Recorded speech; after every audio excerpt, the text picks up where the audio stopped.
Hello guys, இன்னைக்கு mushroom roast எப்படி பண்ணுறதுன்னு உங்ககிட்ட ஷேர் பண்ண போகிறேன். வாங்க வீடியோக்குள்ளே போகலாம்.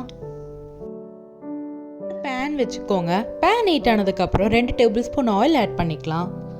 ஆயில் நல்லா ஹீட் ஆனதுக்கப்புறம் நம்ம அதில் 1 டீஸ்பூன் சீரகம், 1 டீஸ்பூன் சோம்பு, 2 பட்டை, 3 ஏலக்காய் எல்லாம் ஆட் பண்ணிக்கோங்க.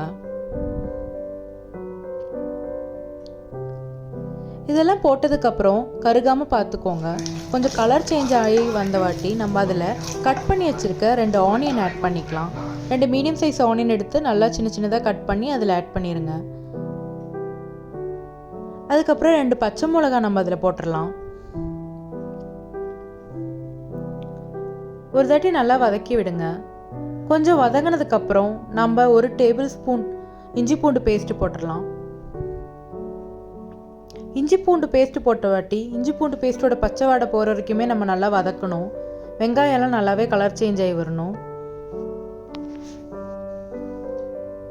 நல்லாவே வதங்கி வந்திருக்கு. இந்த டைமில் நம்ம மசாலாலாம் ஆட் பண்ணிக்கலாம். நான் இங்கே 1 டீஸ்பூன் மல்லித்தூள் போடுறேன், 1/4 டீஸ்பூன் மஞ்சத்தூள், மிளகாத்தூள் 1 டீஸ்பூன், கரம் மசாலா தூள் 1 டீஸ்பூன் போட்டுக்கோங்க. மசாலாலாம் போட்ட வாட்டி கருகாமல் நல்லாவே மசாலோட பச்சை வாடை போகிற வரைக்குமே வதக்கிடுங்க. இப்போ நல்லாவே பச்சை வாசெல்லாம் போய் நல்லா வதங்கி வந்திருக்கு. இந்த டைமில் நம்ம தக்காளி அரைச்சி வச்சுக்கலாம். 3 தக்காளி கட் பண்ணி அரைச்சி எடுத்துக்கோங்க. அரைச்சி எடுத்ததை நம்ம அந்த வதங்கின மசாலாலாம் போட்டுடலாம். இப்போ தக்காளியோட பச்சை வாடை போகிற வரைக்குமே நல்லா நம்ம வதக்கி விடணும்.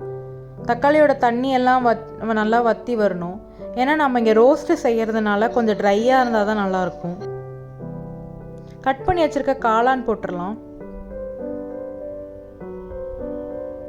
நீங்கள் எக்ஸ்ட்ராவாக தண்ணி எதுவும் ஆட் பண்ண தேவையில்லை, ஏன்னா காளானில் இருக்க தண்ணியே அதில் இறங்கிடும். காளான் போட்ட வாட்டி நல்லாவே மிக்ஸ் பண்ணி விடுங்க.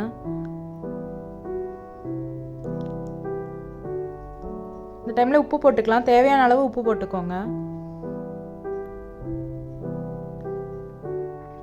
இதுக்கப்புறம் ஒரு 5 மினிட்ஸ் மூடி வச்சா போதும். காளான் நல்லாவே வெந்துடும்.